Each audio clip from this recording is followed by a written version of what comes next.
క్రీస్తునాథుని యందు ప్రియా సహోదరి సహోదరులారా, క్రిస్మస్ పండుగను డిసెంబర్ 25వ తారీఖున ఎంతో సంతోషంతో మనము కొనియాడి ఉన్నాం. బాలయేసు యొక్క దీవెనలను ఆనాడు మనము ప్రత్యేకంగా కోరుకొని పొంది ఉన్నాం. మరి క్రిస్మస్ పండగ అయిన వెంటనే వచ్చే ఆదివారాన్ని తిరుకుటుంబ పండుగగా కొనియాడమని మన శ్రీ సభ మనకు తెలియజేస్తూ ఉండగా, ఈరోజు కథోలిక శ్రీ సభ విశ్వవ్యాప్తంగా ఈ తిరుకుటుంబ మహోత్సవాన్ని ఎంతో సంతోషంతో కొనియాడుతూ ఉంది. యేసు మరియా జోజప్పల కుటుంబాన్ని తిరుకుటుంబముగా మనము పిలుస్తూ, మన కుటుంబాలు కూడా ఆ తిరుకుటుంబ ఆదర్శంలో ఉండాలి అని, ఆ తిరుకుటుంబం యొక్క ఆశీర్వాదాలు మనకు ఎల్లప్పుడూ తోడుగా ఉంటూ, మనము కూడా ప్రేమానురాగాలతో శాంతి సమాధానాలతో జీవిస్తూ దేవునికి మహిమకరమైనటువంటి కుటుంబాలుగా మారాలి అని ఈరోజు ప్రత్యేకంగా మనము మన కుటుంబాల నిమిత్తము ప్రార్థన చేసుకుందాం. ఇదే సందర్భంలో మనము గుర్తు చేసుకోవలసినటువంటి విషయం ఏమిటి అంటే, మనము ఈ సంవత్సరాన్ని జూబిలీ సంవత్సరంగా కొనియాడుతూ ఉన్నాం. యేసు ప్రభు ఈ లోకానికి వచ్చి 2025 సంవత్సరాలు అవుతూ ఉండగా, ఆ ఘట్టాన్ని మనం జ్ఞాపకం చేసుకొని ఈ సంవత్సరాన్ని జూబిలీ సంవత్సరంగా కొనియాడుతూ ఉండగా, మన జగద్గురువుల ఆదేశము ప్రకారము ఈరోజు ఆ జూబిలీ వేడుకలను మనము ముగించుకుంటూ దేవునికి మరొక్కసారి కృతజ్ఞతా స్తోత్రాలు చెల్లిస్తూ, యేసు ప్రభువును మనకు రక్షకునిగా పంపించినందులకు, ఆ యేసు ద్వారా మనలను తన కుమారులుగా తన కుమార్తెలుగా స్వీకరిస్తున్నందులకు, మనందరికీ రక్షణ ద్వారాలు ఆ యేసు ద్వారా తెరిచినందులకు మనము దేవునికి ఈ ముగింపు వేడుకల సందర్భంగా కృతజ్ఞతా స్తోత్రాలు చెల్లించుకుందాం. అయితే ఈ రోజున ప్రియ సహోదరి సహోదరులారా, మనము తిరుకుటుంబ పండుగను కొనియాడుతూ ఉండగా, ఈ తిరుకుటుంబమునకు సంబంధించినటువంటి కొన్ని విషయాలను మొదటిగా మనము ధ్యానించుకుందాం. 4 ముఖ్యమైనటువంటి విషయాలు తిరుకుటుంబానికి సంబంధించి మనము మరొక్కసారి జ్ఞాపకం చేసుకుందాం. మొట్టమొదటిది, తిరుకుటుంబము లేదా పవిత్ర కుటుంబము అనేటువంటి ఆ పేరు తిరుకుటుంబానికి ఇవ్వడానికి గల ముఖ్యమైనటువంటి కారణము ఆ కుటుంబములో ఉన్న యేసు ప్రభు. యేసు ప్రభువు వలననే ఆ కుటుంబమును మనము పవిత్ర కుటుంబముగా పిలుస్తూ ఉన్నాము. ఇందులో ఏమాత్రము సందేహము సంశయము లేదు ప్రియా సహోదరి సహోదరులారా. కాబట్టి యేసు మరియా జోజప్పల కుటుంబములో యేసుది అత్యంత ముఖ్యమైనటువంటి స్థానం. ఆయన వలననే ఆ కుటుంబము ఏర్పాటు చేయబడింది. ఆయన వలననే ఆ కుటుంబమునకు ఒక ప్రత్యేకత అనేటువంటిది వసగబడింది. ఆయన వలననే ఆ కుటుంబాన్ని ఈరోజు మనము పవిత్ర కుటుంబము అని పిలుస్తూ ఉన్నాం. ఈ సందర్భంలో ఒక చిన్న కథను మనము జ్ఞాపకం చేసుకుందాం. ఒకసారి ఒక స్కూల్లో క్రిస్మస్ నాటికను పిల్లలందరూ కూడాను ప్రదర్శిస్తూ ఉన్నారు. మరి ఆ ప్రదర్శన తిలకించడానికి చాలామంది బయట వ్యక్తులు, తల్లిదండ్రులు కూడా ఆ స్కూల్కి రావడం జరిగింది. మరి వారికి నేర్పించినట్లుగా పిల్లలందరూ కూడాను తమ తమ పాత్రలు చక్కగా ధరించి ఆ క్రిస్మస్ నాటికను చక్కగా ముగించుకున్నారు. ఆ నాటిక అయిన తరువాత ఒక్కొక్కరు స్టేజ్ విడిచి వెళ్ళిపోతూ ఉన్నారు. మొదట గొర్రెల కాపరులు స్టేజ్ నుంచి వెళ్ళిపోయారు. ఆ తర్వాత 3 జ్ఞానులు, ఆ తరువాత దేవదూతలు, ఆ తరువాత యోసేపు, ఇలా అందరూ ఒకరి తర్వాత స్టేజ్ విడిచి వెళ్ళిపోతూ ఉన్నారు. ఆఖరుగా మరియమాత పాత్రధారిణి అయినటువంటి అమ్మాయి కూడా ఆ స్టేజ్ విడిచి మెల్లిగా బయటకు వెళ్ళిపోతూ, ఇక అందరూ అయిపోయింది అనుకున్న సమయంలో మళ్ళా వెనక్కి పరిగెత్తుకొని వచ్చి స్టేజ్ మీద తాను వదిలేసినటువంటి బొమ్మ, అంతవరకు తన చేతుల్లో బాలయేసుగా ఆ బొమ్మను పట్టుకొని ఆమె ఎంతగానో తన గుండెలకు హత్తుకొని ఉండింది. మరి ఆ బొమ్మను తీసుకొని వెళ్ళిపోవడానికి వెనక్కి తిరిగి వచ్చి ఆ బొమ్మను ఒక చేత్తో పట్టుకొని తన చెంకలో పెట్టుకొని మళ్ళా తుర్రుమని బయటకు పారిపోయింది. ఆ విషయాన్ని గమనించినటువంటి ప్రేక్షకులందరూ కూడా గట్టిగా నవ్వుతూ చప్పట్లతో ఆ అమ్మాయిని అభినందించారు. అయితే ఆ ప్రేక్షకుల్లో ఒకరు ఈ విధంగా మరి ఆ అమ్మాయి చేసినటువంటి పనిని గురించి తర్వాత వ్యాఖ్యానించారు. యేసు ప్రభువును తనతో పాటు తీసుకొని వెళ్ళడం అనేటువంటిది చాలా ముఖ్యమైనటువంటి విషయం. మనము నాటికలు చూడడం లేకపోతే నాటికలు వేయడం కాదు, క్రిస్మస్ పండుగను కొనియాడడం అనేటువంటిది కాదు, కానీ యేసు ప్రభువును మనతో పాటు తీసుకొని వెళ్ళడం అనేటువంటిది చాలా చాలా ముఖ్యం అనేటువంటి విషయాన్ని ఒక వ్యక్తి, ఆ నాటిక చూసిన వ్యక్తి మరి చెప్పడం జరిగిందట. ప్రియ సహోదరి సహోదరులారా, అవును ప్రియ సహోదరి సహోదరులారా, మనము కూడా మన కుటుంబాలు తిరు కుటుంబాలుగా ఉండాలి అంటే యేసుకు మన కుటుంబంలో స్థానం ఇవ్వాలి. యేసు ఉంటేనే మన కుటుంబము పవిత్రమైన కుటుంబముగా మారుతుంది, నిజమైనటువంటి క్రైస్తవ కుటుంబముగా ఉంటుంది.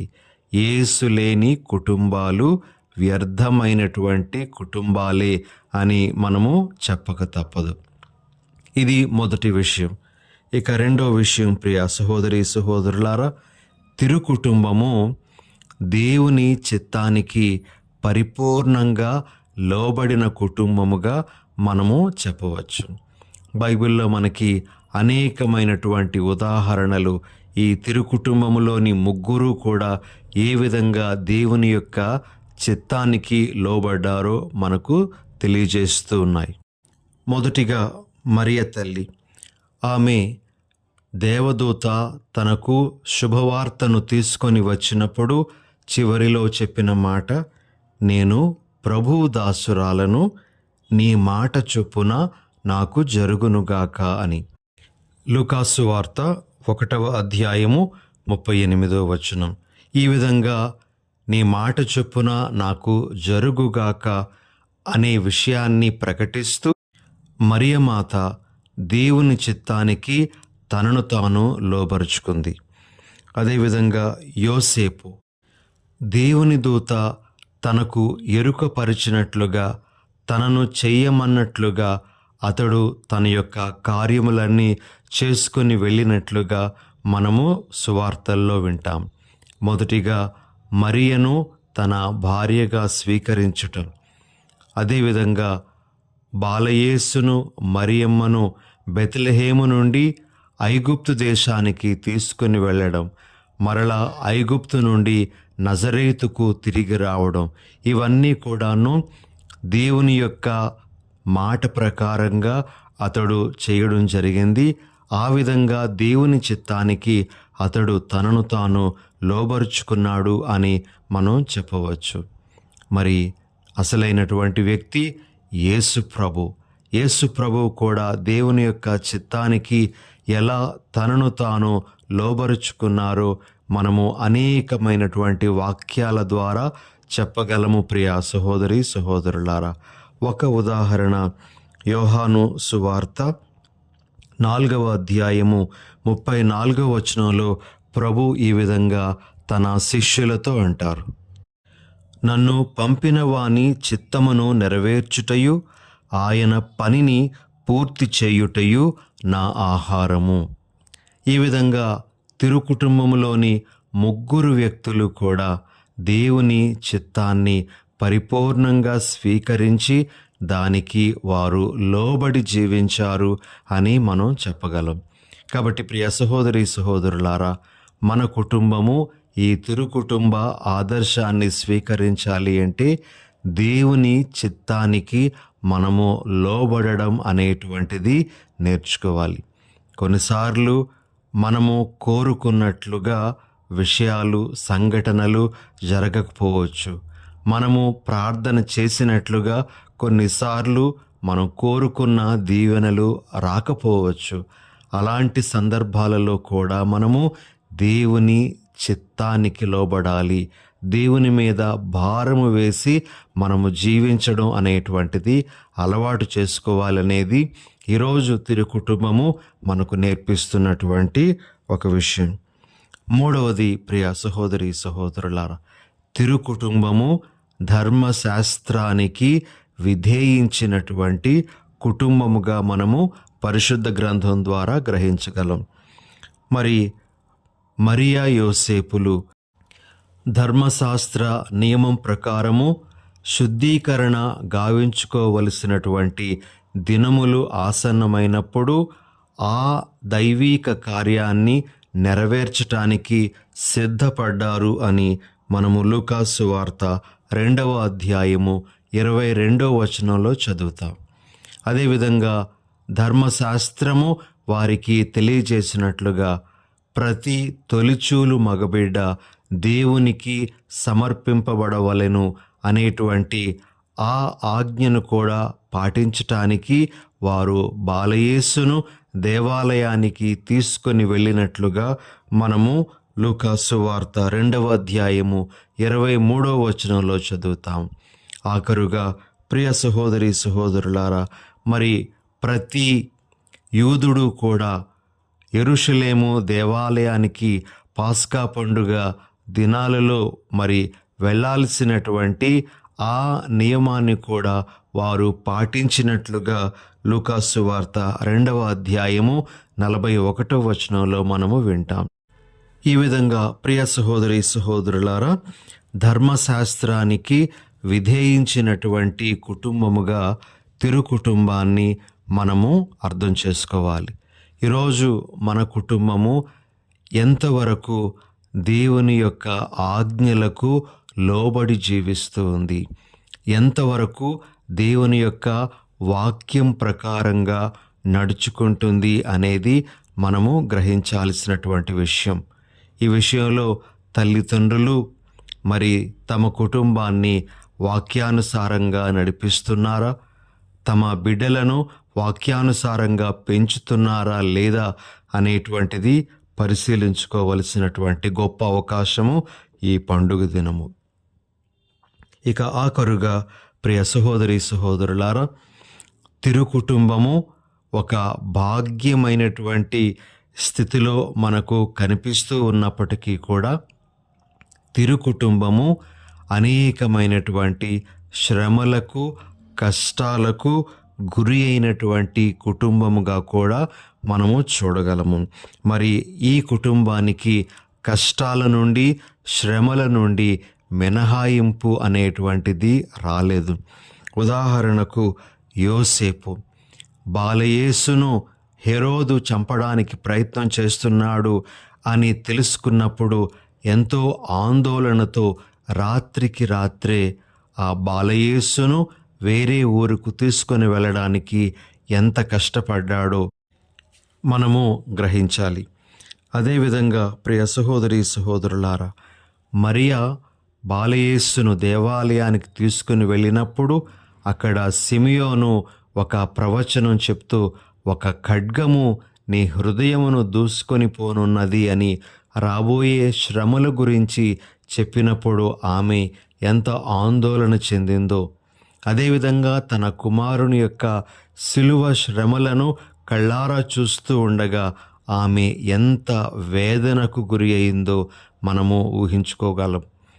అదేవిధంగా యేసు ప్రభు ఆయన తన యొక్క శిలువ శ్రమలు, అదేవిధంగా ఘోరమైనటువంటి శిలువ మరణము ఆయన స్వీకరిస్తూ తాను కూడా శ్రమలకు అతీతుని కాదు అనేటువంటి విషయాన్ని మనకు తెలియజేస్తున్నారు. కాబట్టి తిరు కుటుంబము అనేటువంటిది శ్రమలకు మినహాయింపు పొందిన కుటుంబంగా మనము ఎప్పుడు కూడా అనుకోకూడదు. ఆ కుటుంబంలో కూడా శ్రమలు, కష్టాలు వచ్చాయి అనేటువంటిది మనము గ్రహించాలి. ప్రియులకు సహోదరి సహోదరులారా, మన కుటుంబంలో కూడా కొన్నిసార్లు ఆటుపోట్లు ఎదురవుతూ ఉంటాయి. శ్రమలు అనేటువంటివి వస్తూ ఉంటాయి. కొన్నిసార్లు ఆ శ్రమలు చాలా పెద్ద శ్రమలుగా వస్తాయి. ఉదాహరణకి కుటుంబ యజమాని మరణించడం కావచ్చు, లేకపోతే మనకు ప్రియమైనటువంటి ఒక వ్యక్తి మరణించడం కావచ్చు, లేకపోతే ఇంకెవరో కుటుంబ సభ్యునికి తీవ్రమైనటువంటి అనారోగ్యం రావచ్చు. ఇలాంటివన్నీ కూడా పెద్ద పెద్ద సమస్యలైతే, ఇంకా చిన్న చిన్న సమస్యలు, కష్టాలు ఏమిటంటే అప్పుడప్పుడు వచ్చేటువంటి మనస్పర్ధలు, అప్పుడప్పుడు వచ్చేటువంటి కలహాలు, పిల్లలు విధేయించకపోవడం, ఇలాంటివన్నీ కూడాను వచ్చేటువంటి శ్రమలే. ఇలాంటి శ్రమలలో కూడా పటిష్టంగా, ధైర్యంగా నిలబడి ఉండడం అనేటువంటిది తిరు కుటుంబము నుండి మనం చూసి నేర్చుకోవాలనేటువంటిది ఈరోజు ఈ కుటుంబము మనకు నేర్పిస్తున్న విషయం.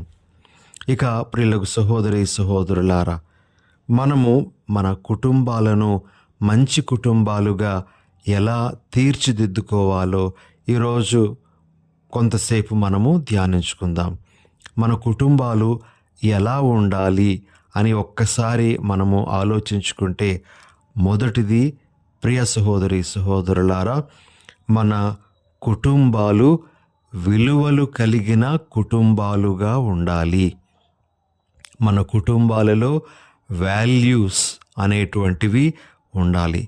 విలువలను మనము నైతిక విలువలు, సాంఘిక విలువలు, వ్యక్తిగత విలువలు, మతపరమైన విలువలుగా వర్గీకరిస్తూ ఉంటాం. నైతిక విలువల్లో నిజాయితీ అనేటువంటిది ఉంటే, సాంఘిక విలువల్లో గౌరవం అనేటువంటిది కనబడుతుంది. వ్యక్తిగత విలువలలో నిబద్ధత అనేటువంటిది ఉంటే, మతపరమైనటువంటి విలువలలో ప్రార్థన, దేవునికి స్థానం అనేటువంటిది ఉంటుంది. ఇలా మనము ఎన్నో ఉదాహరణలు ఈ వర్గీకరణకు ఇవ్వవచ్చు ప్రియ సహోదరి సహోదరులారా. అయితే మన కుటుంబము విలువలకు స్థానమిచ్చేటువంటి కుటుంబముగా మారాలి. ఏ కుటుంబం అయితే విలువలతో ఉంటుందో ఆ కుటుంబము కలిసి ఉంటుంది అని చెప్పటంలో ఏమాత్రమూ సందేహం లేదు. కాబట్టి మన కుటుంబాలు విలువలకు విలువిచ్చే కుటుంబాలుగా ఉండాలి అనేది ఈరోజు మనము నేర్చుకోవాలి. మన కుటుంబాల్లో ఎలాంటి విలువలు ఉన్నాయో మనము ఒకసారి పరిశీలించుకోవాలి. ఇక రెండవ విషయం ప్రియ సహోదరి సహోదరులారా, మన కుటుంబాలు ప్రేమ అనే పునాది మీద నిర్మించబడిన కుటుంబాలై ఉండాలి. ఈరోజు మనము పౌలు గారు కొలొస్సీలకు రాసినటువంటి లేఖ నుండి కొన్ని వాక్యాలను విన్నాం. ముఖ్యంగా 3వ అధ్యాయం 14వ వచనంలో ఈ విధంగా మనము విన్నాం: వీని అన్నింటికంటే ప్రేమను అధికముగా అలవర్చుకొనుడు, అది అన్నిటినీ పరిపూర్ణమైన ఐక్యముగా ఉంచగలదు. మన కుటుంబము ప్రేమ అనే పునాది మీద నిర్మింపబడాలి అని పౌలు గారు మనకు బోధిస్తూ ఉన్నారు. ప్రేమ అనేటువంటిది ఒక ముఖ్యమైనటువంటి విషయంగా మన కుటుంబంలో ఉండాలి. ప్రియ సహోదరి సహోదరులారా, పౌలు గారు ఎఫెసీయులకు రాసిన లేఖ 3వ అధ్యాయము 17-18 వచనాల్లో ఈ విధంగా అంటారు: విశ్వాసము వలన క్రీస్తు మీ హృదయములయందు నివాసమేర్పరచుకొనుగాక అనియు ప్రార్థించుచున్నాను. మీరు ప్రేమలో పాతుకొనిపోయి, వ్రేళ్ళూనుకొనిపోయి, పవిత్రులందరితో సహా క్రీస్తు ప్రేమ ఎంత విశాలమో, ఎంత దీర్ఘమో, ఎంత ఉన్నతమో, ఎంత గాఢమో గ్రహింపగల శక్తిగలవారు కావాలననియు దేవునకు నా విన్నపము. పౌలు గారు, మనము ప్రేమ మీద ఆధారపడి జీవించాలి. మన కుటుంబము ప్రేమకు నిలయంగా మారాలి. కుటుంబ సభ్యుల మధ్య, తల్లిదండ్రుల మధ్య, భార్యాభర్తల మధ్య, బిడ్డల మధ్య, తల్లిదండ్రులు బిడ్డల మధ్య ప్రేమైక వాతావరణం అనేటువంటిది నెలకొనాలి అని, ఈ ప్రేమ ఇతరులకు కూడా వ్యాప్తి చెందాలి అనేది ఈరోజు మనకు వాక్యం బోధిస్తున్నటువంటి విషయం. కాబట్టి ప్రియ సహోదరి సహోదరులారా, మన కుటుంబాలు ప్రేమలో ఉన్నాయా? మన కుటుంబాలలో ప్రేమ అనేటువంటిది ఉందా? లేక మన కుటుంబాలు కూడా మరి పై ఆకర్షణలతోని జీవిస్తూ ఉందా అనే విషయాన్ని మనము ఈరోజు పరిశీలన చేసుకోవాలి. ఇక ఆఖరుగా మన కుటుంబము కొన్నింటికి దూరంగా ఉండాలి. ప్రియ సహోదరి సహోదరులారా, ఆ విషయాలు ఏమిటి అంటే, మన కుటుంబము చెడు నడతకు దూరంగా ఉండాలి. మన కుటుంబము వ్యసనాలకు దూరంగా ఉండాలి. మన కుటుంబము కలహ స్వభావానికి దూరంగా ఉండాలి. మన కుటుంబము ధనాశకు దూరంగా ఉండాలి. మన కుటుంబము కక్షలకు దూరంగా ఉండాలి. మన కుటుంబాలలో ఇలాంటి కలుపు మొక్కలు పెరగకుండా మనము జాగ్రత్త వహించాలి. మన కుటుంబాలలో ఇలాంటి విష సంస్కృతి అనేటువంటిది ఉండకుండా జాగ్రత్త వహించాలి. అప్పుడు మన కుటుంబం కూడా తిరుకుటుంబముగా మారుతుంది, పవిత్రమైనటువంటి కుటుంబముగా మారుతుంది. ప్రియ సహోదరి సహోదరులారా, మన సంఘానికి కుటుంబము అనేటువంటిది చాలా చాలా అవసరం. కుటుంబాలు బాగుంటే ప్రపంచమంతా కూడా బాగుంటుంది అని అంటారు. కాబట్టి మొదట మన కుటుంబంతోనే ప్రారంభించుకుందాం. మన కుటుంబాన్ని బాగు చేసుకుంటే మరి ఆ ప్రపంచము బాగవడానికి మనము ఒక కారణమవుతూ ఉన్నాము అని మనం గ్రహించాలి. ఈ రోజున తిరుకుటుంబ పండుగ నాడు మన కుటుంబమే కాదు, అన్ని కుటుంబాలు తిరుకుటుంబ ఆదర్శంలో ఉండాలి అని, అన్ని కుటుంబాలు విలువలకు నిలయమైన కుటుంబాలుగా మారాలి అని మనము ప్రార్థన చేద్దాం. ప్రభు మన కుటుంబములను తన హేరాళమైన ఆశీర్వాదాలతో నింపి నడిపించాలని వేడుకుందాం. ప్రార్థన చేసుకుందాం.